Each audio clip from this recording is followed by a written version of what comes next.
TV ವೀಕ್ಷಕರಿಗೆ ನಮಸ್ಕಾರಗಳು. ನಾಟಿ ವೈದ್ಯಕೀಯ ಪದ್ಧತಿಯಲ್ಲಿ ರಾಜ್ಯಾದ್ಯಂತ ಹೆಸರು ಪಡೆದ ಸೈಯದ್ ಪೀರ್ ಸಾಬ್ ಸುದ್ದಿಯ ವಿವರ.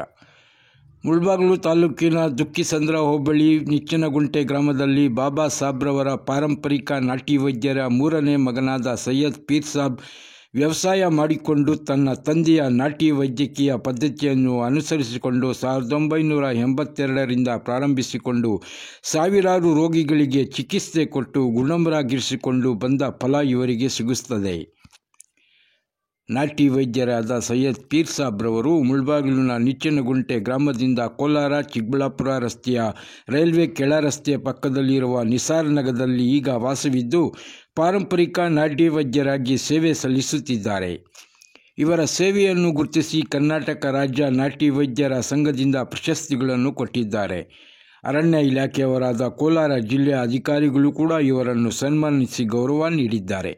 ಇವರು 1982ರಿಂದ ನಾಟಿ ವೈದ್ಯರಾಗಿ ಗಿಡಮೂಲಿಕೆಗಳಿಂದ ತಯಾರಿಸಲ್ಪಟ್ಟ ಔಷಧಿಗಳನ್ನು ನೀಡಿ ರೋಗಗಳಾದ sugar, gangrene, smoking gangrene, gastric, ಲಕ್ವಾ, ಮೂರ್ಛೆ ರೋಗ, ಕೀಲು ನೋವು, ವಾಯು,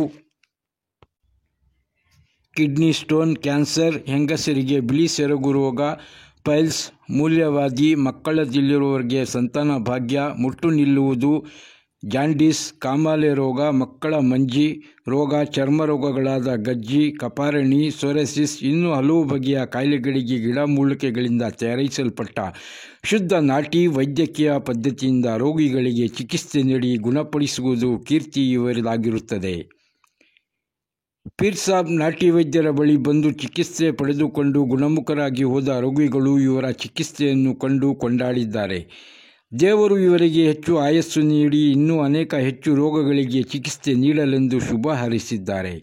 ನಿಮಗೆ ಏನಾದರೂ ನಾಟಿ ವೈದ್ಯಕೀಯ ಪದ್ಧತಿಯ ಮೇಲೆ ನಂಬಿಕೆ ಇದ್ದರೆ ಈ ಕೆಳಕಂಡ ಸ್ಥಳಕ್ಕೆ ಅಥವಾ ಚಲನವಾಣಿ ಸಂಖ್ಯೆಗೆ ಕರೆ ಮಾಡಿ ಸಂಪರ್ಕಿಸಬಹುದು. ವಾಸಸ್ಥಳ ಕೋಲಾರ ಚಿಕ್ಕಬಳ್ಳಾಪುರ ರಸ್ತೆ, ರೈಲ್ವೆ ಮೇಲ್ಸೇತುವೆ ಪಕ್ಕ, ನಿಸಾರ್ ನಗರ, ಕೋಲಾರ. ಮೊಬೈಲ್ ಸಂಖ್ಯೆ 9720202673 ಅಥವಾ 9110884223 ಇದಕ್ಕೆ ಸಂಪರ್ಕಿಸಬಹುದು. ವಂದನೆಗಳು.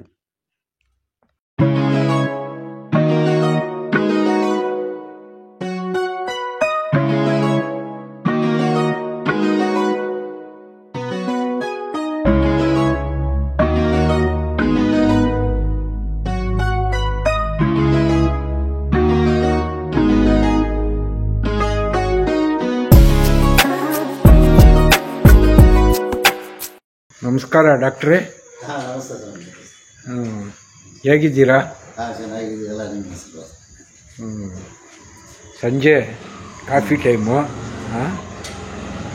ತಾವು ಹೆಚ್ಚು ನಾಟಿ ವೈದ್ಯ ಅಂತ ಎಲ್ಲ ನಮ್ಮ ಕೋಲಾರ ಜಿಲ್ಲೆ ಎಲ್ಲೇ ಅಲ್ಲ, ಇಡೀ ಕರ್ನಾಟಕದಲ್ಲಿ ನಿಮ್ಮ ಹೆಸರು ಹೇಳ್ತಾರೆ. ನಿಜಾನಾ? ನಿಜ ನಿಜ ನಿಜ. ತಮ್ಮ ಹುಟ್ಟೂರು ಹೆಂಗೆ ಮತ್ತು ಯಾವ ರೀತಿ ನೀವು ಈ ವೈದ್ಯಕೀಯ ನಾಟಿ ವೈದ್ಯವನ್ನು ಆರಂಭಿಸಿದ್ರಿ ಸ್ವಾಮಿ ಡಾಕ್ಟ್ರೆ? ನಮ್ಮದು ಇದು ಪಾರಂಪರಿಕವಾಗಿ ಬಂದಿದೆ. ನಾವು ಇಲ್ಲಿಯವರಲ್ಲ, ಹಳ್ಳಿ ಜನ. ಅಂದರೆ ನಮ್ಮದು ಮುಳಬಾಗಿಲು ತಾಲೂಕು, ನಿಚ್ಚನಗುಂಟೆ ಅಂತ ಸಣ್ಣ ಊರು ನಮ್ಮದು. ಅಲ್ಲಿ ನಿಚ್ಚನಗುಂಟೆನಲ್ಲಿ ಸುಮಾರು ನಾವು ವ್ಯವಸಾಯ ಮಾಡ್ತಾಯಿದ್ವಿ. ಹುಳ ಮೆಸೋದು, ಕುರಿ, ದನ, ನೇಗಿಲು ಉಳ್ಳೋದು ವ್ಯವಸಾಯ ಮಾಡ್ತಾಯಿದ್ದವರು. 82ರಲ್ಲಿ ನಮ್ಮ ತಾತ ಅವರು ಇದನ್ನು ಮಾಡ್ತಾಯಿದ್ರು. 82ರಲ್ಲಿ ನಮ್ಮ ತಾತ ಅವರು ಈ ಈ ಈ ಶುಗರ್ ಅನ್ನೋದು ಅದು ಆವಾಗ ಗೊತ್ತಿಲ್ಲ. ಈಗ ಗೊತ್ತಾಗ್ತಾ ಇದೆ ಇದು ಶುಗರ್ ಅಂತ. ಮುಂಚೆ ಅದು ಗೊತ್ತಾಗ್ತಾ ಇಲ್ಲ ನಮಗೆ. ಈ ಪದೇ ಪದೇ ರಿಸಸ್ಸು, ಬಾಯಿ ಆರಿಕೆ,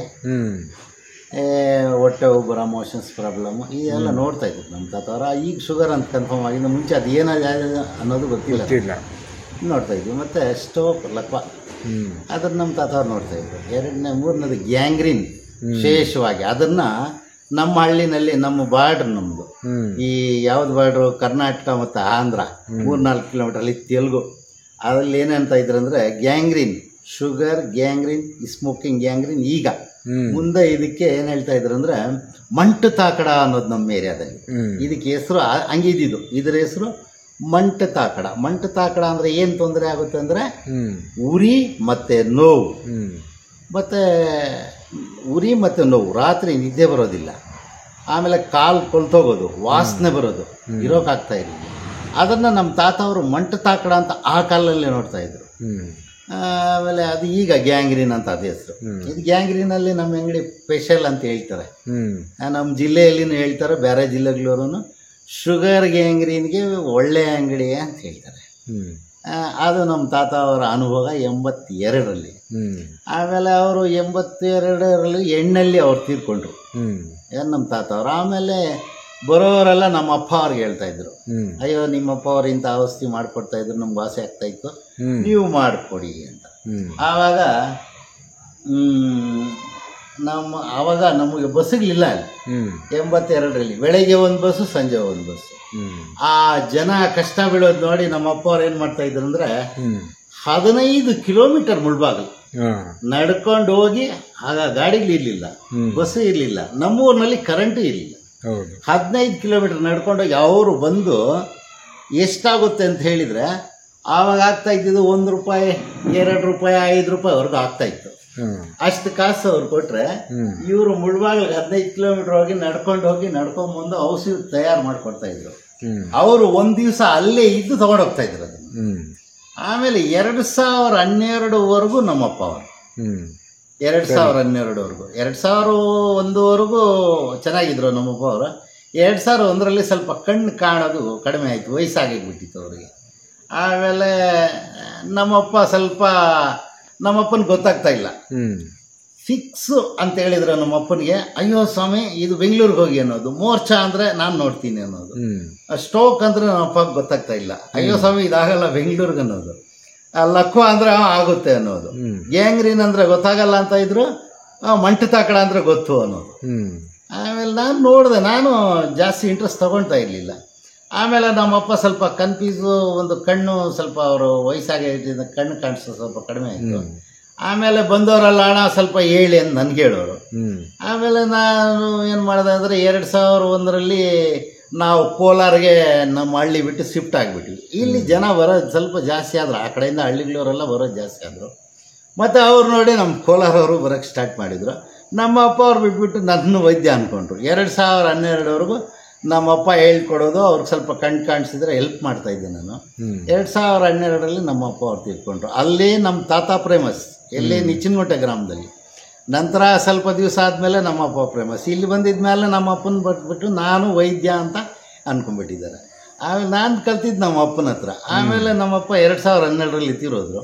ಆಮೇಲೆ ನಮ್ಮಮ್ಮ ನಾನು ಎಲ್ಲ ಅರ್ಥ ಕೊಟ್ಕೊಟ್ಟಿದ್ವಿ. ನಮ್ಮಮ್ಮನಿಗೂ ವಯಸ್ಸಾಯಿತು, ಅವರು ತೀರೋಗಿ ಒಂದು 6 ವರ್ಷ ಆಯಿತು. ಈಗ ಯಾರಿಲ್ಲ, ನಾನೇ ಎಲ್ಲ ರೆಡಿ ಮಾಡ್ಕೊತಾ ಇದ್ದೀನಿ.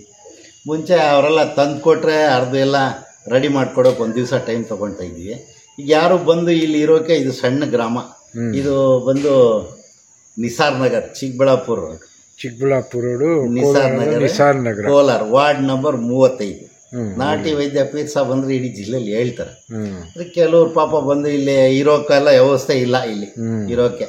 ಇಲ್ಲಿ ಒಂದು ಹೋಟ್ಲಿಲ್ಲ, ಮತ್ತೆ ಒಂದು ನೀರಿನ ವ್ಯವಸ್ಥೆ ಯಾವುದು ಇಲ್ಲ ಇಲ್ಲಿ. ಪಾಪ ಅವ್ರು ಇರೋಕ್ಕೂ ಇಲ್ಲಿ ವ್ಯವಸ್ಥೆ ಯಾವುದೂ ಇಲ್ಲ. ಬರೋದು ತಗೊಂಡೋಗೋದು. ಅದಕ್ಕೆ ನಾವೇನು ಮಾಡಿದ್ವಿ ಅಂದರೆ, ಈಗ ಪಾಪ ದೂರ ಬಾರದಿಂದ ಬರ್ತಾರೆ. ಈಗ ನಾನು ಬೇರೆ ಕಡೆ ಚೆನ್ನೈ, ಬೇಲೂರು ಈಗೆಲ್ಲ ಕೊರಿಯರ್ ಬಂದ್ಬಿಟ್ಟಿದೆ. ಈಗ ಸರಿ ಎಲ್ಲ ನಾನು ಕೊರಿಯರ್ನಲ್ಲಿ ಕೇಳ್ತೀನಿ ಏನಾಗಿದೆ ಅಂತ, ನನಗೆ ಗ್ಯಾಂಗ್ರೀನ್ ಆಗಿದೆ ಅಂತಾರೆ. ಯಾರಿಗನ್ನ ವಾಸಿ ಆಗಿದೆ ಅಂದರೆ ನಮ್ಮ ಫ್ಯಾಮ್ಲಿನಲ್ಲಿ ನಮ್ಮ ಚಿಕ್ಕಪ್ಪನಿಗೆ ವಾಸಿ ಆಯಿತು, ನಮ್ಮ ದೊಡ್ಡಪ್ಪನಿಗೆ ವಾಸಿ ಆಯಿತು ಅಂತ ಹೇಳ್ತಾರೆ. ಆ ಪರಿಚಯದಿಂದ ಅವ್ರು ತರಿಸ್ತಾರೆ. ಇನ್ನೊಬ್ಬರು ಗ್ಯಾಸ್ಟ್ರಿಕ್ ತರಿಸ್ತಾರೆ, ಇನ್ನೊಬ್ಬರು ಫಿಕ್ಸ್ ತರಿಸ್ತಾರೆ, ಇನ್ನೊಬ್ಬರು ಜಾಂಡೀಸ್ ಕಾಮಾಲಿ, ಮಂಜ ಕಾಮಾಲಿ ಅದಕ್ಕೆ ತರಿಸ್ತಾರೆ. ವಾಸಿ ಆಗಿದೆ ಅಂತ ಕೇಳಿದರೆ ಇಂಥವ್ರಿಗಾಗಿದೆ. ನಾನು ಈಗ ಒಂದು 5-6 ವರ್ಷದಿಂದ 90% ಪೇಷಂಟ್ನ ಕಣ್ಣಾರ ನೋಡಿದ್ದೇ ಇಲ್ಲ. ಅವ್ರು ಹೇಳೋದು ನಾನು ಕೊರಿಯರ್ ಮಾಡೋದು, ಅವ್ರು ಹೇಳೋದು ನಾನು ಕೊರಿಯರ್ ಮಾಡೋದು, ಈ ಥರ ಆಗಿದೆ. ಅಂದರೆ ಅನುಭವ ಇದೆ. ಇಲ್ಲಿ ಎಷ್ಟು ವರ್ಷದಿಂದ ಅನುಭವ ಇದೆ ಡಾಕ್ಟ್ರೆ? ಎಷ್ಟು ವರ್ಷದಿಂದ ನಿಮಗೆ ಅನುಭವ ಇದೆ? ಹೇಳ್ಬೇಕಂದ್ರೆ 2001ರಿಂದ ನಮ್ಮ ಅಪ್ಪನಿಗೆ ಹೆಲ್ಪ್ ಮಾಡಿದೆ ನಾನು ಡಾಕ್ಟ್ರಲ್ಲ. 2012ರಿಂದ ನಾನು ಸ್ಟಾರ್ಟ್. ಇಲ್ಲಿ ಹೇಳೋ ಜನ ಎಲ್ಲಾನು ಏನಂತ ಹೇಳ್ತಾರೆ ಅಂದರೆ ಜನ 2001ರಿಂದ ನಾವು ನೋಡ್ತಾ ಇರೋದು ನಿಮ್ಮನ್ನೇ ಅಂತಾರೆ ಅವರು. 12ವರೆಗೂ ನಮ್ಮಪ್ಪ ಸಪೋರ್ಟ್ ಮಾಡ್ತಾ ಇದ್ರು ನನ್ನ. 12 ನಂತರ ನಾನು ಈ ನಾನೇ ನಾಟಿ ವೈದ್ಯ ಶುರು ಮಾಡ್ಕೊಂಡ್ರಿ. ಇದು ನಾವು ಆ ಕಾಲದಿಂದಾನು ಇದು ಪಾರಂಪರಿಕ ನಾಟಿ ವೈದ್ಯ ಅಂತ. ಆ ಕಾಲದಿಂದಾನು ಇದನ್ನ ಅಲ್ಲಿ ಪಕ್ಕದಲ್ಲಿ ನಮಗೆ ಅಗರಂ ಕಾಡಿತ್ತು. ಕೆಲವು ಗಿಡಮೂಲಿಕೆಗಳೆಲ್ಲ ಕಾಡಿನಲ್ಲೇ ಸಿಗ್ತಾ ಇದ್ವು. ಇಲ್ಲಿ ಕಾಡಿಲ್ಲ. ಇಲ್ಲಿನ ಕೆಲಸದವ್ರು ಇಟ್ಕೊಂಡು ಹೋಗ್ತೀವಿ, ಅಗರಂ ಕಾಡ್ಗೆ ಹೋಗ್ತೀವಿ, ಪ್ಯಾರ್ನಂಬಟ್ ಕಾಡ್ಗೆ ಹೋಗ್ತೀವಿ, ಪಲ್ಲಮ್ನರ್ ಹತ್ರ ಅಲ್ಲಿ ಪತ್ತಿಕೊಂಡ ಅಲ್ಲಿ ಹೋಗ್ತೀವಿ, ಅವೆಲ್ಲ ನೋಡ್ಕೊಂಡು ಬರ್ತೀವಿ ಹೋಗಿ. ಮತ್ತೆ ಇಲ್ಲಿನ ಕೆಲವು ಈಗ ನಮ್ಮ ಜಿಲ್ಲೆಯಲ್ಲಿ ಜಾಸ್ತಿ ಏನೋ ಅಶ್ವಗಂಧ ಕೆರೆಗಳಲ್ಲಿ ಜಾಸ್ತಿ ಸಿಗ್ತಾ ಇದೆ. ಕೆಲವು ಗಿಡಮೂಲಿಕೆಗಳು ಇಲ್ಲೇ ಕಿತ್ಕೊಳ್ತೀವಿ. ಇಲ್ಲಿ ಅಂತರಗಂಗಾ ಬೆಟ್ಟ ಇದೆ, ಅಲ್ಲಿ ಏನಾದ್ರು ಅಲ್ಲಿ ಜಾಸ್ತಿ ಗಿಡಮೂಲಿಕೆಗಳಿದೆ. ಬೆಟ್ಟದಲ್ಲಿ ಇದೆ ಅಂತ ಹೇಳ್ತಾರೆ. ಈಗ ಅದು ಅಲ್ಲಿ ಚಿರತೆಗಳು ಜಾಸ್ತಿ ಅಂತ ಭಯ ಬಿದ್ದು ಕೂಲಿಯವರು ಯಾರು ಹೋಗ್ತಾ ಇಲ್ಲ. ಮುಂಚೆ ಹೋಗ್ತಾ ಇದ್ರು. ಆಳಕಾಯಿ ಮರಗಳು ನಮ್ಮ ಅಂತರಗಂಗೆ ಬೆಟ್ಟದಲ್ಲಿ ಜಾಸ್ತಿ ಇದ್ದಾವೆ. ನಾವೆಲ್ಲ ಮುಂಚೆ ಹೋಗ್ತಾ ಇದ್ವಿ. ಈಗ ಚಿರತೆಗಳಿರೋದ್ರಿಂದ ನಾವು ಅಲ್ಲಿ ಹೋಗ್ತಾ ಇಲ್ಲ. ಅದು ಇಲ್ಲಿ ಕೊಂಡ್ಕೊಳ್ತಾ ಇದ್ವಿ. ಕೆಲವು ಐಟಮು ನಾವು ಕಿತ್ಕೊಂಡ್ಬಿಡ್ತೀವಿ, ಕೆಲವು ಐಟಮ್ ಅಂಗಡಿಗಳಲ್ಲೇ ಕೊಂಡ್ಕೊಳ್ತೀವಿ ಕಾಸು ಕೊಟ್ಟು. ಈಗ ಕರ್ಪೂರ, ಪಚ್ಚ ಕರ್ಪೂರ, ಸೇಂದು ಲವಣ, ಗಾಜು ಲವಣ, ಪಾದರ್ ಲವಣ, ಬಿಡು ಲವಣ, ಇವೆಲ್ಲ ಇಂಥ ಲವಣಗಳೆಲ್ಲನೂ ಬೆಂಗಳೂರಿನಿಂದ ತರಿಸ್ತೀವಿ. ಅದೇ ನೀವೇ ಇದನ್ನ ಕೃತಕವಾಗಿ ಅದನ್ನೆಲ್ಲ ಕಚ್ಚಾ ವಸ್ತುಗಳನ್ನ ತಗೊಂಡು ತಯಾರು ಮಾಡ್ತೀರಾ? ಎಲ್ಲ ನಾವೇ ತಯಾರು ಮಾಡ್ತೀವಿ. ಅನುಭವ ಗಿಡಮೂಲಿಕೆಗಳನ್ನ ಈಗ ನಮ್ಮ ಮನೆಯಲ್ಲಿ ಸಣ್ಣ ಸಣ್ಣ ಮಕ್ಕಳೆಲ್ಲ ಅದೇ ಕೆಲಸ ಮಾಡ್ತಾರೆ. ಎಲ್ಲ ಇದು ನೋಡಿ, ಇದು ಅಶ್ವಗಂಧ ಪೌಡರ್ ಮಾಡಿ ಇಟ್ಟಿದ್ದೀನಿ ಅಂತ ಹೇಳ್ತಾರೆ. ಇದು ಸುಗಂಧಿ ಬೇರು ಅಂತಾರೆ. ಈ ತರ ಇದು ರಾಗಿ ಮರದ ಚಕ್ಕೆ, ಇದು ಆಲದ ಮರದ ಚಕ್ಕೆ. ಇವರ ಈ ಮಕ್ಕಳೆಲ್ಲ ಈಗ ಅನುಭವ ಆಗಿಬಿಟ್ಟಿದೆ. ಆಮೇಲೆ ನೋಡೋಕ್ಕೂ ಈಗ ನನ್ನ ಪ್ರಕಾರ ನನಗೇನ ಚೆನ್ನಾಗಿ ನಮ್ಮ ಮಕ್ಕಳು ಚೆನ್ನಾಗಿ ನೋಡೋ ಅವ್ರು ಚೆನ್ನಾಗಿ ನೋಡ್ತಾ ಇದ್ದಾರೆ. ಈಗ ಅವ್ರು ಹೇಳ್ತಾರೆ ಎದೆ ಉರಿ, ಉಳಿ ತೆಗು, ವಾಮಿಟ್ ಬಂದರೆ ಇದು ಗ್ಯಾಸ್ಟ್ರಿಕ್ ಅಂತ ನನಗೆ ಹೇಳ್ಕೊಡೋಕೆ ಬರ್ತಾರೆ. ಕಾರಣ ಏನಂದ್ರೆ ನನಗೆ ಎದೆ ಉರಿ, ಉಳಿ ತೆಗು, ವಾಮಿಟ್ ಅಂದರೆ ಅದು ಗ್ಯಾಸ್ಟ್ರಿಕ್ ಅಂತ ನಾನು ಹೇಳ್ತಾ ಇದ್ದೆ. ಈಗ ನಮ್ಮ ಹುಡುಗರು ಸ್ವಲ್ಪ ಓದ್ಕೊಂಡು ಅವ್ರು ಹೇಳ್ತಾರೆ ಈ ಗ್ಯಾಸ್ಟ್ರಿಕ್ ಬರೋಕ್ಕೆ ಕಾರಣ ಎದೆ ಉರಿ, ಉಳಿ ತೆಗು, ವಾಮಿಟ್ ಅಂತ. ಮೈಕೈಯೆಲ್ಲ ಉರಿ ಬರುತ್ತೆ, ಕಾರಣ ಏನಂದ್ರೆ ಕೊಲೆಸ್ಟ್ರಾಲ್ ಅಂತ ನನಗೆ ಹೇಳ್ಕೊಡ್ತಾರೆ ಅವರು. ನಾವು ಅದಕ್ಕೆ ಮೈಯೆಲ್ಲ ಉರಿ ಬರೋದಕ್ಕೆ ನಮ್ಗೆ ಗೊತ್ತಾಗ್ತಾ ಇಲ್ಲ. ಆಮಲ ಪಿತ್ತ ಅಂತ ಅದಕ್ಕೆ ಔಷಧಿ ಕೊಡ್ತಾ ಇದ್ದು, ಅದು ವಾಸಿ ಆಗ್ತಾಯಿತ್ತು. ಆಮೇಲೆ ಈಗ ಲಕ್ವಾ ಪೇಷೆಂಟ್ಗೆ ನಮ್ಮ ಹುಡುಗರು ಹೇಳ್ತಾರೆ ಇದು ಸ್ಟ್ರೋಕ್ ಇಂಗ್ಲೀಷ್ನಲ್ಲಿ. ನನಗಂತೂ ಗೊತ್ತಿಲ್ಲ, ನಾವು ಲಕ್ವಾ ಅಂತ ಅದ್ರ ಹೆಸರಿಟ್ಕೊಂಡಿದ್ವಿ. ಇದೇ ಥರ ನಮ್ಮ ತಾತ, ನಮ್ಮಪ್ಪ, ನಮ್ಮಮ್ಮ ನಾವು ಇದೇ ಅನುಭವದಿಂದನೇ ಬಂದಿದ್ದೀವಿ. ನಮ್ಮನ್ನು ಪಾರಂಪರಿಕ ನಾಟಿ ವೈದ್ಯರ ಅಂತೂ ಎಲ್ಲರೂ ಕರೀತಾರೆ. ಎಲ್ಲೇ ಹೋಗಲಿ ಕೋಲಾರ ಜಿಲ್ಲೆಯಲ್ಲಿ ಯಾರೇ ನೋಡಲಿ ನಾಟಿ ವೈದ್ಯರ ಮಕ್ಕಳು ಅಂತಾರೆ, ಇಲ್ಲಾಂದ್ರೆ ನನ್ನ ನೋಡಿದವ್ರು ನಾಟಿ ವೈದ್ಯ ಅಂತಾರೆ, ನಮ್ಮ ಅಪ್ಪನ ನೋಡಿದವ್ರು ನಾಟಿ ವೈದ್ಯ ಮಗ ಅಂತಾರೆ, ನಮ್ಮ ತಾತನ ನೋಡಿದವ್ರು ಅವ್ರು ಪಾರಂಪರಿಕವ್ರು ಅಂತ ಹೇಳ್ತಾರೆ. ನಮ್ಮನ್ನು ನಾಟಿ ವೈದ್ಯರು ಅಂತ ಕರೀತಾರೆ ಕಾಲದಿಂದ. ನಿಮ್ಮನ್ನ ಪೀರ್ ಸಾಬ್ ಅಂತ, ಪೀರ್ ಸಾಬ್ ಡಾಕ್ಟರ್, ನಾಟಿ ವೈದ್ಯ, ನಾಟಿ ವೈದ್ಯ ಪೀರ್ ಸಾಬ್, ಪಾರಂಪರಿಕ ನಾಟಿ ವೈದ್ಯ ಪೀರ್ ಸಾಬ್. ಈಗ ಕೊಟ್ಟಿರೋ ಜನಗಳಿಗೆ ಕೊಟ್ಟಿರೋ ಹೆಸರು, ನಾವು ಇಟ್ಕೊಂಡಿರೋದಿಲ್ಲ, ಜನಗಳಿಗೆ ಕೊಟ್ಟಿರೋ ಹೆಸರು. ಸೊ ಡಾಕ್ಟ್ರೆ, ನೀವು ಯಾವ್ದ್ಯಾವ್ದು ಇದಕ್ಕೆ ವಿಶೇಷವಾಗಿ ನಿಮ್ಮ ಕೈಗುಣ ಯಾವುದಿದೆ ವಿಶೇಷವಾಗಿ ಚಿಕಿತ್ಸೆ ರೋಗಿಗಳಿಗೆ ಯಾವ್ದು ವಿಶೇಷವಾಗಿ ನೀವು ಕೊಡ್ತೀರಾ ಇಲ್ಲಿ? ನಮಗೆ ಜನ ಹೇಳೋ ಪ್ರಕಾರ ನೋಡಿದ್ರೆ, ನಾವು ಹೇಳೋಕ್ಕಂತ ನಮಗೆ ಜನ ಬಂದು ಹೇಳೋದ್ ಪ್ರಕಾರ ನೋಡಿದ್ರೆ, ಶುಗರ್ ಗ್ಯಾಂಗ್ರೀನಲ್ಲಿ ಎತ್ತಿದ ಕೈ ನೀವು ಒಳ್ಳೆ ಔಷಧಿ ಕೊಡ್ತೀರಂತ ಜನ ಯಶಸ್ವಾಗಿ ಹೇಳ್ತಾರೆ. ಕೈ ಕಾಲು ಮುಗಿತಾರೆ ಬಂದರೆ. ಶುಗರ್ ಗ್ಯಾಂಗ್ರೀನಲ್ಲಿ ನಿಮ್ಮನ್ನು ಬಿಟ್ಟರೆ ಆಗೋದಿಲ್ಲ ಅಂತ. ಮತ್ತು ಕಿಡ್ನಿ ಸ್ಟೋನ್ನಲ್ಲಿ ಎಷ್ಟೇ ಸಾವಿರ ಖರ್ಚು ಮಾಡಿರಲಿ, ಎಷ್ಟು ಸಲ ಆಪ್ರೇಷನ್ ಮಾಡಿರಲಿ, ಕಿಡ್ನಿ ಸ್ಟೋನ್ನಲ್ಲಿ ನಂಬರ್ 1 ಅಂತ ಹೇಳ್ತಾರೆ ನಮ್ಮನ್ನು ಜನ ಹೇಳೋದು. ಲಕ್ವಾನಲ್ಲಿ 2 ವರ್ಷ ಹಳೆ ಕೇಸ್ ನೋಡ್ತಾ ಇದ್ದೀನಿ, ಚೆನ್ನಾಗಿದ್ದಾರೆ ಅಂತ ಹೇಳ್ತಾರೆ. ಮತ್ತು ಗ್ಯಾಸ್ಟ್ರಿಕ್ನಲ್ಲಿ ಅಂತೂ ಅದು ಹೇಳೋಕೆ ಇಲ್ಲ. ಈಗ ಮನೆಯಲ್ಲಿ 4 ಜನ ಇದ್ದರೆ 3 ಜನಕ್ಕೆ ಗ್ಯಾಸ್ಟ್ರಿಕ್ ಇದೇ ಇರುತ್ತೆ. ಗ್ಯಾಸ್ಟ್ರಿಕ್ನಿಂದ ಮಂಡಿ ನೋವು, ಸೊಂಟ ನೋವು, ಹೊಟ್ಟೆ ಉಬ್ಬರ, ಮೋಷನ್ಸ್ ಪ್ರಾಬ್ಲಮ್, ಇದೇ ದೊಡ್ಡ ಸಮಸ್ಯೆ. ಅದು ಗ್ಯಾಸ್ಟ್ರಿಕ್ಕು. ಇದು ವಿಶೇಷ ಅಂತ ತಗೊಂಡು ಹೋಗ್ತಾರೆ. ಅದರಿಂದ ನಾವೀಗ ಅರ್ಧ ಕೊಡೋಕೆ ಲೇಟ್ ಆಗುತ್ತೆ ಅಂತ ಎನಿ ಟೈಮ್ ಜನ ಬರೋವರೆಗೆ ಸ್ಟಾಕ್ ಮಾಡಿಟ್ಟಿದ್ದೀವಿ. ಎನಿ ಟೈಮ್ 100 ಜನ ಬಂದ್ರೂ ಕೊಟ್ಟು ಕಳಿಸೋ ಅಷ್ಟು ನಾವೇ ಸ್ಟಾಕ್ ಮಾಡಿಬಿಟ್ಟಿದ್ದೀವಿ. ಅವ್ರು ಬಂದು ಕಾಯ್ಕೊಂಡಿರಬೇಕು, ದಿನಗಳೆಲ್ಲ ವೇಸ್ಟ್ ಮಾಡಬಾರ್ದು ಅನ್ನೋದು ಈಗ ಏನಿಲ್ಲ. ಗ್ಯಾಸ್ಟ್ರಿಕ್ಕು, ಫೈಲ್ಸು, ಸ್ಟ್ರೋಕು, ಶುಗರ್ ಗ್ಯಾಂಗ್ರೀನು, ಮತ್ತು ಮೋರ್ಚ್ ರೋಗ, ಇಂಥ ದೊಡ್ಡ ದೊಡ್ಡ ವ್ಯಾಧಿಗಳಿಗೆ ಎಲ್ಲ ಆಗಲಿಲ್ಲ ಅಂದ್ರೆ ನಮ್ಮ ಹತ್ರನ ಬಂದು ತೊಗೊಂಡೋಗ್ತಾರೆ. ಅದರಲ್ಲಿ ನಮ್ಗೆ ಒಳ್ಳೆಯ ಹೆಸರು ಬಂದಿದೆ. ಈಗ ನಾವು ಊಟ ಮಾಡ್ಬೇಕಂದ್ರೂ ಹಳ್ಳಿ ಜನ ನಮಗೆ ರಾಗಿ, ಅಕ್ಕಿ ಎಲ್ಲ ನಮ್ಗೆ ತಂದು ಕೊಡ್ತಾರೆ. ನಾವು ತಗೊಳ್ಳೋದು ಅದೇ ಫೀಸು. ಔಷಧಿ ಕಾಸು ಕೊಡ್ತಾರೆ ಅವರು. ಮತ್ತೆ ಅವ್ರು ವಾಸಿ ಆಗಿದ್ಮೇಲೆ ಬಂದಿದ್ಮೇಲೆ ಅವ್ರು ರಾಗಿ, ಜೋಳೆ ಇಲ್ಲಿ ಏನು ಬೆಳೀತಾರೋ ಎಲ್ಲ, ಕೆಲವ್ರು ಯಾರೋ ಮೀನು ಸಾಕಿರೋರು ಮೀನು ಸಹ ತಂದು ಕೊಡ್ತಾರೆ. ಈ ಥರ ನಮ್ಮ ಜೀವನ ಹಳ್ಳಿ ಕಡೆಯಿಂದನೇ ನಡೀತಾ ಇದೆ. ಸುಮಾರು ನೀವು ಇದುವರೆಗೂ ಎಷ್ಟು ರೋಗಿಗಳಿಗೆ ಚಿಕಿತ್ಸೆ ನೀಡಿದ್ದೀರಾ? ಒಳ್ಳೆ ಇದು ಟ್ರೀಟ್ಮೆಂಟು ಎಂಥ ಕ್ಯಾನ್ಸರ್ಗ ಇದ್ರ ಏನೋ ಯಾವ್ದು ಕೊಟ್ಟಿದ್ದೀರಾ ಎಷ್ಟು ಹೆಚ್ಚಾಗಿ? ನಮ್ಮಪ್ಪ ಅವರು ಇದ್ದಾಗ ಕ್ಯಾನ್ಸರ್ನಲ್ಲಿ ಅವರು ಅಷ್ಟು ಹೆಸರು ಮಾಡಿಲ್ಲ. ಕ್ಯಾನ್ಸರ್ನಲ್ಲಿ ಒಳ್ಳೆ ಹೆಸರು ಇದೆ ಅಂತ ನಮ್ಗೆ ಹೇಳ್ತಾರೆ ಜನ. ತಮಿಳ್ನಾಡು ಕಡೆಯವರು ಕ್ಯಾನ್ಸರ್, ಬ್ಲಡ್ ಕ್ಯಾನ್ಸರ್ ಎಲ್ಲ ನೋಡಿದ್ದೀನಿ. ತಮಿಳ್ನಾಡವ್ರು ಹೇಳ್ತಾರೆ ಕ್ಯಾನ್ಸರ್ನಲ್ಲಿ ನೀವು ಚೆನ್ನಾಗಿ ನೋಡ್ತೀರಂತ. ಅದೇ ತಮಿಳ್ನಾಡು ಕಡೆಯವ್ರು ಹೇಳ್ತಾರೆ ಕಿಡ್ನಿನಲ್ಲಿ ಇತ್ತು ಚೆನ್ನಾಗಿ ನೋಡಿದ್ದೀರಾ ನೀವು, 100ಗೆ ಒಂದು 50 ಸಕ್ಸಸ್ ಆಗುತ್ತೆ ಅಂತ ಹೇಳ್ತಾರೆ. ಕ್ಯಾನ್ಸರ್ನಲ್ಲಿ 100ಗೆ 50 ಸಕ್ಸಸ್ ಆಗುತ್ತೆ ಅಂತ ಹೇಳ್ತಾರೆ. ಶುಗರ್ ಗ್ಯಾಂಗ್ರೀನಲ್ಲಿ ಮಾತ್ರ ಒಳ್ಳೆ ಹೆಸರಿದೆ, 90% ಸಕ್ಸಸ್ ಆಗುತ್ತೆ ಅಂತ ಹೇಳ್ತಾರೆ. ನೀವು ನಿಮ್ಮ ತಾತವ್ರ ಕಾಲಿಂದ ನೀವು ಇದಕ್ಕೆ ವಿಶೇಷತೆ ಸ್ಪೆಷಲಿಸ್ಟ್ ಇವಾಗ ಹೇಳಿದ್ರಲ್ಲ, ಸ್ಪೆಷಲಿಸ್ಟು ಯಾವುದಕ್ಕೆ? ಕ್ಯಾನ್ಸರ್ಗೆ, ಆಮೇಲೆ ಶುಗರ್ಗೆ. ನೀವು ಹೇಳೋ ಪ್ರಕಾರ ಅದೇ ಅನಿಸ್ತದೆ. ನನ್ ಸ್ಪೆಷಲಿಸ್ಟ್ ಅನ್ಸ್ತದೆ. ಅವ್ರಿಗೂ ಹೇಳ್ತಾ ಇದ್ರು. ಅಂದ್ರೆ ನಾವು ಅವಾಗ ಈ ಮೊಬೈಲು, ಈ ನ್ಯೂಸು ಮತ್ತೆ ಟಿವಿ ಅವೆಲ್ಲ ಇರ್ಲಿಲ್ಲ. ಅವ್ರು ಬರೋದು, ಕೈ ಕಾಲು ಮುಗಿಯೋದು, ಲಾಡಿಕೆ ಕೊಡೋದು, ಏನೋ ಕೊಟ್ಬಿಟ್ಟು ಹೋಗ್ತಾ ಇದ್ರು ಕಾಣಿಕೆ ತರ. ನಾವ್ ಏನ್ ನೋಡಿದ್ರು ಏನಾಗಿತ್ತು ಅನ್ಕೊಂಡಿದೀವಿ. ಈಗ ಜನ ನೋಡೋದ್ ಅದೇ ಔಷಧಿನ ನಾವು ಕೊಡ್ತಾ ಇರೋದನ್ನು. ಈಗ ಜನ ಹೇಳೋದ್ ನೋಡಿದ್ರೆ ಶುಗರ್ ಗ್ಯಾಂಗ್ರೀನ್, ಶುಗರ್ ಮತ್ತೆ ಅಂಗಾಲೂರಿ ಮತ್ತೆ ಲಕ್ವಾ ಮತ್ತೆ ಮೋರ್ಸು, ಗ್ಯಾಸ್ಟ್ರಿಕ್ ಮತ್ತೆ ಇದಕ್ಕೆ ಒಳ್ಳೆ ಫೇಮಸ್ ಔಷಧಿ ಸರ್ ನಿಮ್ದಂತ ಹೇಳ್ತಾರೆ ಬಂದವರು. ಅದೇ ನಿಮ್ಮ ಇದು ಮೆಡಿಕಲ್ಕಿನ ಇದು ಡಿಫ್ರೆನ್ಸ್. ಮೆಡಿಕಲ್ ನೋಡ್ತಾ ಇರೋ ಈಗ ನಾವು ನೋಡ್ತಾ ಇರೋ ಪ್ರಕಾರ ಫಸ್ಟ್ ಯಾರು ನಮ್ಮ ಹತ್ರ ಬರೋದಿಲ್ಲ. ಫಸ್ಟ್ ಯಾರು ನನಗೆ ಈ ತರ ಆಗಿದೆ ಅಂತ ಸಮಸ್ಯೆ ಬರೋದಿಲ್ಲ. ಈಗ ಮೊನ್ನೆ ನಮ್ಮ ಫಾರೆಸ್ಟ್ ಡಿಪಾರ್ಟ್ಮೆಂಟ್ ನಲ್ಲಿ ಒಬ್ಬ ಹುಡುಗ ಬಂದಿದ್ರು, ಫಾರೆಸ್ಟ್ರು. ಅವ್ರ ಹೆಸರು ಬಸವರಾಜ್ ಅಂತ. ಸರ್, ಕಿಡ್ನಿ ಸ್ಟೋನ್ ಬಹಳ ಕಷ್ಟ ಬೀಳ್ತಾ ಇದ್ದೀನಿ, ರಿಸರ್ಚ್ ಹೋದ್ರೆ ಮತ್ತೆ ರಕ್ತನೇ ಬರುತ್ತೆ, ಜಾಸ್ತಿ ಹಿಂಸೆ ಆಗಿಬಿಟ್ಟಿದೆ, ನನ್ಗೆ ಯಾರೋ ನಿಮ್ಮ ಅಡ್ರೆಸ್ ಕೊಟ್ಟರು ಅಂತ. ನಾನು ಹೇಳಿದೆ ಒಂದು 20 ದಿವಸ ಕಾಲ ನಮ್ಗೆ ಟೈಮ್ ಬೇಕು ಅಂತ. ಅವ್ರು ಹೇಳ್ತಾರೆ 5 ದಿವಸಕ್ಕೆ ವಾಸಿ ಆಗುತ್ತೆ ಅಂತ. ದೇವ್ರಿಗೆ ಗೊತ್ತು. ನಾವು ತಗೊಂಡಿದ್ದು 20 ದಿವಸ. 5-6 ದಿವಸ ಆದ್ಮೇಲೆ ಆ ಕಲ್ಲುಗಳು ನನಗೆ ವಾಟ್ಸಪ್ ಮಾಡಿದ್ದಾರೆ. ಇದೇ ತರ ಪಲಂನೇರಿ ಎಂಟೇಗೌಡ ಅಂತ ಒಬ್ಬ MLA, ಅವರು ಬಾಮೈದ ಅವರು ಬಂದಿದ್ರು. Same to same case. ಅವ್ರ ಹೆಸರು ಬಂದು ಏನೋ ಚೆನ್ನಾಗಿದೆ, ಅವ್ರ ಹೆಸರು ಭಾನುಪ್ರಕಾಶ್ ಅಂತ. ಅವ್ರಿಗೂ ನಾನು 20 ದಿವಸ ಟೈಮ್ ತಗೊಂಡಿದ್ದೆ. ಸರ್, ಕಿಡ್ನಿ ಇನ್ಫೆಕ್ಷನ್ ಆಗಿದೆ, ಕಿಡ್ನಿನಲ್ಲಿ ಸ್ಟೋನ್ ಬಂದು ಅಲ್ಲಿ ಚುಚ್ಚಿಕೊಂಡು ಅದು ಯಾವಾಗ ನೀವು ಬಲವಾಗಿ ನೀವು ರಿಸರ್ಚ್ಗೆ ಹೋದಾಗ ರಕ್ತನೂ ಬರ್ಬೋದು, ಕ್ಯೂನು ಬರ್ಬೋದು, ಮತ್ತು ಕೆಳಗಿನ ಹೊಟ್ಟೆನಲ್ಲಿ ನೋವು ಬರೋದು, ವಾಮಿಟು ಬರ್ಬೋದು. ಇದು ಸಹಜ. ಇಲ್ಲಿ ಮಾಡ್ಕೊಳ್ತಾ ಇದ್ದಾರೆ ಬಂದಿರೋ ಜನ. ನಿಮಗೂ ಅದೇ ಥರ ಸಮಸ್ಯೆ ಆಗಿರ್ಬೋದು ಸರ್. ಇದು 20 ದಿವಸ ಟೈಮ್ ಆಗಬೇಕಂದ್ರೆ ಅವರೇ ಹೇಳ್ತಾರೆ ಅವರು ಔಷಧಿ ತೊಗೊಂಡೋಗಿದ್ರು 20 ದಿವಸಕ್ಕಂತ. 6 ದಿವಸ ಆದಮೇಲೆ ಎಲ್ಲ ಕಲಗಳು ವಾಟ್ಸಪ್ ನನಗೆ ಮಾಡಿದ್ರು. ಸರ್, 20 ದಿವಸ ಏನು ಬೇಕಾಗಿಲ್ಲ, 10 ದಿವಸದಲ್ಲೇ ಹೋಗುತ್ತೆ ಅಂತಾರೆ ಅವರು. ಮತ್ತೆ ಅವ್ರ ಸ್ನೇಹಿತರು ಒಂದು 200 ಜನ ಬಂದಿದ್ದಾರೆ. ಇದೇ ಥರ ಒಂದು 4-5 ವರ್ಷದಿಂದ ಡೈಲಿ ಒಬ್ರು, ಇಬ್ಬರು, 3-4 ಬರ್ತಾನೆ ಇರ್ತಾರೆ. ಎಲ್ಲರೂ ಹೇಳ್ತಾರೆ 20 ದಿವಸದಲ್ಲಿ ಕಂಪ್ಲೀಟ್ ವಾಸಿ ಆಗುತ್ತೆ ಸರ್, ನೀವೇನು ಟೆನ್ಷನ್ ತಗೋಬೇಡಿ ಅಂತ. ಮತ್ತೆ ಗ್ಯಾಂಗ್ರೀನ್ ಅವರು ಹೇಳ್ತಾರೆ ಸಾಧಾರಣವಾಗಿದ್ರೆ 20 ದಿವಸಕ್ಕೆ ವಾಸಿ ಆಗಿಬಿಡುತ್ತೆ.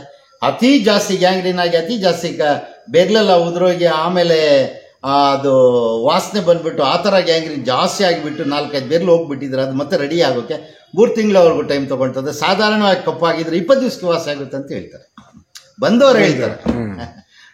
ನೀವು ಇದು ಗಿಡಮೂಲಿಕೆಯಿಂದ ಮಾಡಿ ನಾಟಿ ವೈದ್ಯರಾಗಿ ಎಲ್ಲ ಕಾರ್ಯನಿರ್ವಹಿಸ್ತಾ ಇದ್ದೀರಾ. ಎಲ್ಲ ಗಿಡಮೂಲಿಕೆ ಸುಮಾರು ಒಂದು ನಮ್ಮ ಪ್ರಕಾರ ನೀವು 82 ಅಂದರೆ ನಿಮ್ಮ ತಂದೆ ತಾತನ ಕಾಲದಿಂದ ಒಂದು 30 ವರ್ಷದಿಂದ ಮಾಡ್ತಾ ಇದ್ದೀರಾ ಅಂದಾಜು. ನಾನು 2012ರಿಂದ ಪರ್ಮನೆಂಟ್ ಬಿಟ್ಟು ನಾನು ಹೋಗ್ಲಿಲ್ಲ. ಅದಕ್ಕೆ ಮುಂಚೆ ಒಂದ್ ದಿವಸ ನಮ್ಮಪ್ಪ, ಒಂದ್ ದಿವಸ ನಾನು, ಹಂಗೆ 2001ರಿಂದ ನಾನು ಜನ ಇಲ್ಲಿ ನಾನು ನಿಚ್ಚಿನಗುಂಟೆ ಬಂದು ಇಲ್ಲಿ 2001ರಲ್ಲಿ ಬಂದಿದ್ದು. ಕೋಲಾರ 2000ರಲ್ಲಿ ಬಂದಿದ್ಮೇಲೆ ನನ್ನ ವೈದ್ಯರು ಅಂತ ಕರೀತಾ ಇದ್ರು. ನಮ್ಮಪ್ಪ ಅವರು ಅಷ್ಟು ತಲೆ ಕೆಡ್ಸ್ಕೊಳ್ತಾ ಇರ್ಲಿಲ್ಲ. ನಿಚ್ಚಿನಗಂಟನಲ್ಲಿ ಇದ್ದಾಗ ನಮ್ಮ ಅಪ್ಪನ ವೈದ್ಯರು ಅಂತ ಇದ್ರು. ಆಮೇಲೆ ಅದಕ್ಕೆ ಮುಂಚೆ ನಾನು ನೋಡಿದಾಗ ನಮ್ಮ ತಾತನ ವೈದ್ಯರು ಅಂತ ಹೇಳ್ತಾ ಇದ್ರು. ಸೊ ಇಲ್ಲಿ ನೋಡಿದೆ ನಾನು, ನಿಮಗೆ ಇಲ್ಲಿ ಸುಮಾರು ಪ್ರಶಸ್ತಿಗಳು ಸಿಕ್ಕಿದೆ ನೋಡಿದೆ. ನೀವು ಇನ್ನ ಅನೇಕ ಪ್ರಶಸ್ತಿಗಳಿಗೆ ನಾನು ಹೋಗ್ಲಿಲ್ಲ. ಕಾರಣ ಏನಂದ್ರೆ ದೂರ ಬಾರ, ಚಿತ್ರದುರ್ಗ, ಕಲ್ಯಾಣದುರ್ಗ ಆ ಕಡೆ ಎಲ್ಲ ಕರೀತಾರೆ, ಮೈಸೂರು ಇದೆಲ್ಲ ನಮ್ಗೆ ಅಷ್ಟು ಸೌಕರ್ಯ ಅಲ್ಲ ಸ್ವಾಮಿ, ನಾವೆಲ್ಲ ನೋಡಿಲ್ಲ ಆ ದೇಶ ಎಲ್ಲಾನು. ನಾವೇನೋ ಹಳ್ಳಿ ಪಳ್ಳಿ ಒಂದು 20-30 ಕಿಲೋಮೀಟರ್ ಆದ್ರೆ ಯಾರನ್ನ ಕರೀದ್ರೆ ಹೋಗ್ತೀವಿ. ದೂರ ಬಾರ ಅಂದ್ರೆ ನಾವು ಅಷ್ಟು ನಮಗೆ ಹಳ್ಳಿನಲ್ಲಿ ಬದುಕೋರು ನಾವು, ನಮಗೆ ಆ ಭಾಷೆ ಅದೆಲ್ಲ ಜಾಸ್ತಿ ಬರೋದಿಲ್ಲ. ನೋಡಿದ್ರೆ ಭಾರತೀಯ ಗುರು ಪಾರಂಪಿಕ ವೈದ್ಯ ಪರಿಷತ್ನಿಂದನೂ ಸರ್ಟಿಫಿಕೇಟ್ ಕೊಟ್ಟಿದ್ದಾರೆ ಪ್ರಶಸ್ತಿ. ಆಮೇಲೆ ಇದರಲ್ಲೂ ಪಾರಂಪರಿಕ ವೈದ್ಯ ಪರಿಷತ್ತು ಮತ್ತು ಕರ್ನಾಟಕ ರಾಜ್ಯ ಔಷಧಿ ಗಿಡಮೂಲಿಕಾ ಪ್ರಾಧಿಕಾರದಿಂದಾನು ನಿಮ್ಗೆ ಇದು ಕೊಟ್ಟಿದ್ದಾರೆ ಪ್ರಶಸ್ತಿ. ನಮ್ಮ ಡಿಆಪ್ ಸಾಹೇಬರು ಫಾರೆಸ್ಟ್ ರೆಡಿ ಮಾಡಿದೆ ಅಂತೇಳಿ ಅವ್ರು ಕರೆದು ನನಗೆ 4-5 ಸಲ ಫೋನ್ ಮಾಡಿದ್ರು. ಏನೋ ದೊಡ್ಡ ಅಧಿಕಾರಿಗಳಿಗೆ ಕರೀತಾ ಇದ್ದಾರೆ, ಏನ್ ಸಮಸ್ಯೆ ಅಂತ ಹೋದ್ರೆ ನನಗೆ ಆ ಪ್ರಮಾಣ ಪತ್ರ ಕೊಟ್ಟಿದ್ದಾರೆ. ಇದೆ ಡಿಆಪ್ ಸಾಹೇಬರು, ವೇಡ್ಕೊಂಡಲ್ವಾಡ ಅವ್ರು ಕೊಟ್ಟಿದ್ದು. ಪಕ್ಕದಲ್ಲಿರೋದು ಮಿನಿಸ್ಟರ್ ಆದ ಖಂಡ್ರೆ ಅಲ್ಲಿವರೆಗೂ ತಲುಪಿದ ಮೇಲೆ ಅವ್ರು ಕೊಟ್ಟಿದ್ದು. ಪಕ್ಕದಲ್ಲಿ ಮಂಡಲ್ನಲ್ಲಿ ಮಂಡಲ್ ಗ್ರಾಮ ಪಂಚಾಯಿತಿಯಲ್ಲಿ ದೃಢೀಕರಣ, ವಾಸಸ್ಥಳ ಮತ್ತೆ ನನಗೆ ಈ ಲೈಸೆನ್ಸ್ ಮಾಡಿಕೊಟ್ಟಿದ್ದಾರೆ. ಮತ್ತೆ ನಮ್ಮ ಪ್ರಸನ್ನ ಸ್ವಾಮೀಜಿ ಅವರು 2012ರಲ್ಲಿ ಒಂದು ಪ್ರಮಾಣ ಪತ್ರ ಕೊಟ್ಟಿದ್ದಾರೆ ನನಗೆ, ನಾನು ವೈದ್ಯನ ಅಂತ ಅಲ್ಲಿ ವಿಚಾರಿಸಿ ಎಲ್ಲದರಲ್ಲಿ ಪಾಸ್ ಆಗಿದೆ, ಏನು ಪರವಾಗಿಲ್ಲ ಅಂತ ಅವ್ರು ಕೊಟ್ಟಿದ್ದಾರೆ. ಮತ್ತು ಬೆಂಗಳೂರಿನಲ್ಲಿ ಒಂದು ಗಿಡಮೂಲಿಕೆಗಳು ಎಲ್ಲ ನಾನು ಇಂಥ ಮೂಲಿಕೆ ಇದಕ್ಕಾಗುತ್ತೆ, ಇಂಥ ಮೂಲಿಕೆ ಇದಕ್ಕಾಗುತ್ತೆ ಅಂತ ಅಲ್ಲಿ ಟ್ರೈನಿಂಗ್, ಅದು ಒಂದು 2012ರಲ್ಲೇನೋ ಅಲ್ಲಿ ಅವರು ಕೊಟ್ಟಿದ್ದಾರೆ. ಅವರು ಯಾವ ಡಿಪಾರ್ಟ್ಮೆಂಟ್ ನೋಡಿ ಸರ್, ಅದನ್ನು ಅಷ್ಟೊಂದು ಇಂಗ್ಲೀಷ್ ಬರೋದಿಲ್ಲ. ಅದು ವರ್ಲ್ಡ್ ಆಯುರ್ವೇದಿಕ್ ಆರೋಗ್ಯ ಅವ್ರು ಕೊಟ್ಟಿದ್ದಾರೆ. ಮತ್ತೆ ಎಲ್ಲ ನಾನು ಪರವಾಗಿಲ್ಲ ಅಂತ ಹೇಳಿ ನಮ್ಮ ಜಿಲ್ಲೆಯಲ್ಲೆಲ್ಲ ನಮ್ಗೆ ಏನು ಹೇಳಿದ್ದಾರೆ, ನಮ್ಮ ಜಿಲ್ಲೆಯಲ್ಲೇ ಕೋಲಾರ ಜಿಲ್ಲೆಯಲ್ಲೇ ಆಯುರ್ವೇದಿಕ್ ನಾಟಿ ಪಾರಂಪರಿಕ ನಾಟಿ ವೈದ್ಯ ಗಿಡಗಳಲ್ಲಿ ನಾನು ಕಂಡುಹಿಡಿಯೋದ್ರಲ್ಲಿ ನಂಬರ್ 1 ಅಂತೇಳಿ ನಾವು ಒಂದು ಸಂಘ ಮಾಡಿದ್ವಿ. ನಮ್ಮ ಜಿಲ್ಲೆಯವರೆಲ್ಲ ಸೇರಿ ಒಂದು ಸಂಘ ಮಾಡಿದ್ರು, ಪಾರಂಪರಿಕ ನಾಟಿ ವೈದ್ಯ ಒಂದು ಪರಿಷತ್ ಕಟ್ಟೋಣ ಅಂತ. ಆ ಸಂಘದಲ್ಲಿ ನನಗೇ ಅಧ್ಯಕ್ಷರು ಮಾಡಿದ್ರು. ಯಾಕಂದರೆ ಎಲ್ರಿಗಂತ ಜಾಸ್ತಿ ಗಿಡಗಳನ್ನ ಕಂಡುಹಿಡಿಯೋದ್ರಲ್ಲಿ ನಾನು ಪರವಾಗಿಲ್ಲ ಅಂತ ಅವ್ರು ನನ್ನೇ ಅಧ್ಯಕ್ಷರು ಮಾಡಿದ್ದಾರೆ. ಅದನ್ನು ಕೊಟ್ಟಿದ್ದಾರೆ. ಈ ಥರ ಸೊ ನೀವು ಇದನ್ನ ಮುಂದುವರಿಸ್ಕೊಂಡು ನೀವು ಸಮಾಜ ಸೇವೆ ಥರ ಮಾಡ್ಕೊಂಡು ಹೋಗ್ತೀರಾ. ಸಮಾಜ ಸೇವೆ ನಮ್ಮ ಜೀವನ. ಈ ಎರಡು ಇದರಲ್ಲಿ ನಾವು ಏನು ಆಸ್ತಿ ಮಾಡಿದ್ದೇನಿಲ್ಲ ಇದರಲ್ಲಿ. ಅಂದ್ರೆ ಜನಗಳ ಹತ್ರ ಎಲ್ಲೇನ ಆಚೆಗಡೆ ಹೋದ್ರೆ ನಮ್ಗೆ ನೀರು ಕೊಡ್ತಾರೆ ಸಾಕಷ್ಟೇ. ನೀರು ಕೊಡ್ತಾರೆ, ಊಟ ಹಾಕ್ತಾರೆ, ಯಾರ ಮನೆ ಹತ್ರನ ಹೋಗ್ಲಿ, ನಮಗೆ ಈ ಜೀವನ ಪರವಾಗಿಲ್ಲ. ಇದು ನೀವು ಇದಕ್ಕೆಲ್ಲ ನಾಟ್ಯ ಔಷಧಿ ಕೊಡ್ತೀರಲ್ಲ, ಬೆಲೆ ಅದನ್ನ ಫೀಸ್ ಏನಾದರೂ ಜಾಸ್ತಿ ಇದೆಯಾ ಕಡಿಮೆ ಇದೆಯಾ, ಯಾವ ರೀತಿ? 10 ರೂಪಾಯಿ ಕೊಟ್ಟರು ಔಷಧಿ ಸಿಗುತ್ತೆ, 10 ರೂಪಾಯಿ ಕೊಟ್ಟರು ವಾಪಸ್ ಕಳಿಸೋದಿಲ್ಲ. ಮುಂಚೆ ನಾನು 2001ರಲ್ಲಿ ಈ ಕೆಲ್ಸಕ್ಕೆ ಬಂದಾಗ 35 ರೂಪಾಯಿ ಕೂಲಿ ಇತ್ತು. ಈಗ ಮಹಿಳೆಯರು 500 ರೂಪಾಯಿ ತಗೊಳ್ತಾ ಇದ್ದಾರೆ ಕೂಲಿ. ನಮ್ಮ ಮನೆಯವರು ಸಾಲದಿರ ಬೇರೆ ಕೂಲಿಯವ್ರನ್ನ ಇಟ್ಕೊಂಡು ನಾವು ಅಲ್ಲಿಗೂ ಇದು ಔಷಧಿ ತಯಾರು ಮಾಡ್ತಾ ಇದೀವಿ. ಯಾಕಂದ್ರೆ ದೂರ ಬಾರನಿಂದ ಬರೋರು ಯಾರು ವಾಪಸ್ ಹೋಗ್ಬೇಡ್ದು, ತಗೊಂಡೇ ಹೋಗ್ಬೇಕು ಅಂತ ಸ್ಟಾಕ್ ಮಾಡೋದಕ್ಕೋಸ್ಕರ ಕೂಲಿಯವ್ರು ಇಟ್ಕೊಂಡಿದ್ವಿ. ನಾನು 35 ರೂಪಾಯಿ ಕೂಲಿನಿಂದ ಹಿಡಿದು 500 ರೂಪಾಯಿ ಕೂಲಿವರೆಗೂ ನಾನು ಕೊಟ್ಟಿದ್ದೀನಿ. ಈಗ 500 ರೂಪಾಯಿ ಇದೆ. ಅದರಿಂದ ಸಾಧಾರಣ ಬೇದಿ ಮಾತ್ರ ಕೊಟ್ಟರೆ ನಾವು 2 ರೂಪಾಯಿ ಲಾಭ ಇರುತ್ತೆ. ನಮಗೆ 8 ರೂಪಾಯಿ ಗಂಟು ಬೀಳುತ್ತೆ, 2 ರೂಪಾಯಿ ಲಾಭ ಇರುತ್ತೆ. ಇದು 10 ರೂಪಾಯಿ ತಗೊಳ್ತೀವಿ ನಾವು, ಇದು ಬಂದು 8 ರೂಪಾಯಿ ನಮ್ಗೆ ಬೀಳುತ್ತೆ, 2 ರೂಪಾಯಿ ತಗೊಳ್ತೀವಿ. ಪ್ರತಿಯೊಂದು ಔಷಧಿನಲ್ಲಿನೂ ಅದೇ ಥರನೇ 100 ರೂಪಾಯಿಗೆ ಒಂದು 10 ರೂಪಾಯಿ, 20 ರೂಪಾಯಿ, 30 ರೂಪಾಯಿ ಲಾಭ ಇಟ್ಕೊಂಡು ಕೊಟ್ಬಿಡ್ತೀವಿ. ಯಾವುದು ಇಲ್ಲಿ 5 ರೂಪಾಯಿನಿಂದವರೆಗೂ 2000ವರೆಗೂ ಔಷಧಿದೆ, ತುಂಬ್ಕೊಂಡು ಹೋಗ್ತಾರೆ. ನಮ್ಮ ಚಿಕ್ಕಪ್ಪ, ದೊಡ್ಡಪ್ಪ, ಮಾವ ಅವ್ರಿಗೆಲ್ಲ ಬೇಕು ಅಂತ ತಗೊಂಡೋಗ್ತಾರೆ. ಒಂದು ವಿಶ್ವಾಸದಿಂದ ತಗೊಂಡೋಗ್ತಾರೆ. ಕಾರಣ ಏನಂದ್ರೆ ಅವರೆಲ್ಲ ಬರೋಕ್ಕಾಗಲ್ಲ. ಈಗ ಕಾರಿಗೆ ಹೋಗೋಕೆ ಕನಿಷ್ಠ ಅಂದರೆ 2000-3000 ಬೇಕು ಬೆಂಗಳೂರಿನಿಂದ ಇಲ್ಲಿ ಬರೋಕ್ಕೆ. 2000 ರೂಪಾಯಿ ಇದ್ರೆ ಪೂರ್ತಿ ಮನೆಯವರೆಗೆಲ್ಲ ಔಷಧಿ ಬಂದ್ಬಿಟ್ಟು ತಗೊಂಡು ಹೋಗ್ತಾರೆ ಅವರು. ನಾವು ಇಷ್ಟೇ ತಗೊಳ್ಳೋದು, 10 ರೂಪಾಯಿಗೆ 2 ರೂಪಾಯಿ, 100 ರೂಪಾಯಿಗೆ ಒಂದು 10 ರೂಪಾಯಿ, ಒಂದು 300 ರೂಪಾಯಿಗೆ ಒಂದು 30 ರೂಪಾಯಿ. ಅವರು ಇನ್ನು ನಮಗೆ ಒಂದು 100-200 ಜಾಸ್ತಿ ಕೊಡ್ತಾರೆ. ಅಲ್ಲಿಗೂ ಬಡವರಾದರೆ ನಾವು ಕಂಪ್ಲೇಂಟ್ ತಗೊಳ್ಳೋದೇ ಇಲ್ಲ.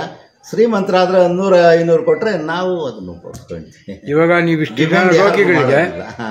ಜನ ರೋಗಿಗಳಿಗೆ ನೀವು ಚಿಕಿತ್ಸೆ ಕೊಟ್ಟಿದ್ದೀರಾ, ಏನಾದರೂ ಅಡ್ಡ ಪರಿಣಾಮ ಅಂತೂ ಇಂಥ ಕಂಪ್ಲೇಂಟ್ಸ್ ಬಂದಿದೆಯಾ? ಇಲ್ಲ ಸ್ವಾಮಿ, ಇಷ್ಟುವರೆಗೂ ದೇವರ ದಯ. ಅದೊಂದು ಇಷ್ಟುವರೆಗೂ ಯಾರು ಬಂದು ಎಷ್ಟೋ ಜನ ಸತ್ತೋಗ್ಬಿಟ್ಟಿದ್ದಾರೆ. ನಾವು ಹೇಳಿದೀವಿ, ನಾವು ನಿಮಗೆ ಔಷಧಿ ಕೊಟ್ಟು ಕಳಿಸಿದೀವಿ, ಆದ್ರೆ ನಿಮ್ಮ ಮನೆಯವರು ಕ್ಯಾನ್ಸರ್ಗೆ ಔಷಧಿ ತಗೊಂಡೋಗಿ ತೀರ್ಕೊಂಡ್ಬಿಟ್ರು. ನೀವ್ ಯಾಕೆ ಬಂದ್ರೆ ಅಂದ್ರೆ ಅವ್ರ ಹಣೆ ಬಾರ ದೇವ್ರು ಅಷ್ಟೇ ಬರ್ದಿದ್ದು, ಅವ್ರು ತೀರ್ಕೊಂಡಿದ್ದಾರೆ, ನಮ್ಮನ್ನ ನೋಡಿ ಅಂತ ಹೇಳ್ತಾರೆ. ನಮ್ಗೆ ಇಷ್ಟುವರೆಗೂ ನೀವ್ ಯಾಕೆ ಮಾಡ್ತಾ ಇದ್ದೀರಿ, ನಾವು ಕಂಪ್ಲೇಂಟ್ ಕೊಡ್ತೀವಿ ಅಲ್ಲಿ, ಈ ತರ ಯಾರ ಬೆದರಿಕೆನೂ ಇಷ್ಟುವರೆಗೂ ಇಲ್ಲ ಸ್ವಾಮಿ. ನೀವು ಬಡವ್ರಿಗೋಸ್ಕರ ಒಂದು ಸಮಾಜ ಸೇವೆ ಮಾಡ್ಕೊಂಡು ಬರ್ತಾ ಇದ್ದೀವಿ. ಅವ್ರು ಅದನ್ನೇ ಹೇಳ್ತಾರೆ ನಮ್ಮನ್ನು, ನೀವು ಮಾಡ್ತಾ ಇರೋದು ಒಳ್ಳೆ ಕೆಲಸ, ನಮಗೆ ದೇವರ ಅದೃಷ್ಟ ಕೊಟ್ಟಿಲ್ಲ. ಅವ್ರು ನಮ್ಮ ತಾತ ಅವ್ರಿಗೆ ಅವ್ರ ಅದೃಷ್ಟ ಇಲ್ಲ, ಅವ್ರು ಸತ್ತೋದ್ರು. ನಮ್ಮ ಚಿಕ್ಕಪ್ಪ ಅವ್ರು ಸತ್ತೋದ್ರು, ಅವರ ದೇವರು ಅಷ್ಟೇ ಅವರ ಹಣೆ ಬರ ಬರ್ದಿದ್ದು. ಈಗ ನಮ್ಮನ್ನು ನೋಡಿ ಅಂತಾರೆ. ನಿಮ್ಮ ಮನೆಯಲ್ಲಿ ಒಬ್ರು ತೀರೋದ್ರಲ್ಲ ಅಂದ್ರೆ ಹೋದ್ರೆ ಹೋಗ್ಲಿ, ಅವ್ರ ಹಣೆ ಬರ ಅಷ್ಟೇ, ದೇವ್ರ ಅವ್ರ ಅನ್ನ ಅಷ್ಟೇ, ದೇವ್ರ ಅವ್ರಿಗೆ ಅನ್ನ ಅಷ್ಟೇ ಬರ್ದಿದ್ದು. ಅವ್ರು ಹೋಗಿದ್ದಾರೆ, ನಮ್ಮನ್ನು ನೋಡಿ ಅಂತ ಹೇಳ್ತಾರೆ. ನಮ್ಮ ಮೇಲೆ FIR ಆಗಲಿ, ಯಾವುದು ದೌರ್ಜನ್ಯ ಆಗಲಿ, ಅಥವಾ ಇಷ್ಟವರೆಗೂ ಯಾವುದು ಕಂಪ್ಲೇಂಟ್ ಆಗಲಿ, ಯಾರು ಇಷ್ಟವರೆಗೂ ಮಾಡಿಲ್ಲ. ನಾನು ಇದೇ SP ಆಫೀಸ್ನಲ್ಲಿ ಕನಿಷ್ಠ ಒಂದು 10 ಜನ ನೋಡಿರ್ತೀನಿ.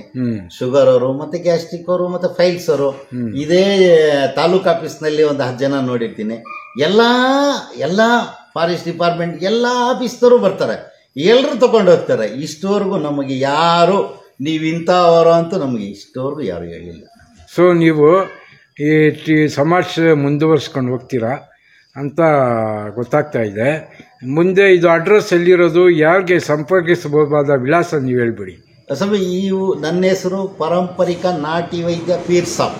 ಇದು ನಮ್ಮ ಜಿಲ್ಲೆಯಲ್ಲಿ ಒಂದು ಊರಿನಲ್ಲಿ 10 ಜನಕ್ಕೂ ಆದರೂ ಗೊತ್ತಿರ್ತದೆ. ಅಳಬ ಅಲ್ಲ ನಾನು ಅದನ್ನಿಂದ.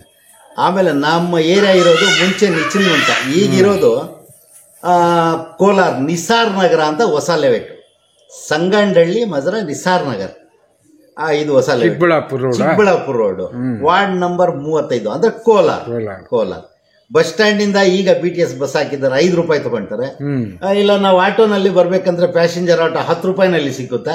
ಇಲ್ಲ ನಾವೇ ಮಾತಾಡ್ಬೇಕು ಬಂದ್ರೆ 50-60-100 ರೂಪಾಯಿವರೆಗೂ ತಗೊಳ್ತಾರೆ. ಆಟೋಲ್ಲಿ ಬರ್ತಾರೆ. ಅದೆಲ್ಲ ಏನು. ಸೊ ನಿಮ್ಮ ಮೊಬೈಲ್ ನಂಬರ್ ಮೊಬೈಲ್ ನಂಬರ್ ಬಂದು 9740202673. ನಮ್ಮ ಇನ್ನೊಂದು ಏನಾದರೂ ನಂಬರ್ ಇದೆಯಾ?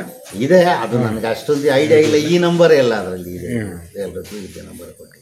ಸೊ ಇಷ್ಟೊತ್ತು ನಮ್ಮ ಜೊತೆ, ನಮ್ಮ ಸುದ್ದಿವಾಹಿನಿ ಜೊತೆ ನಾವು ಸಂದರ್ಶನ ತಗೊಂಡ್ರಿ. ನಿಮಗೆ ಧನ್ಯವಾದಗಳು ಡಾಕ್ಟ್ರೇ. ಓಕೆ.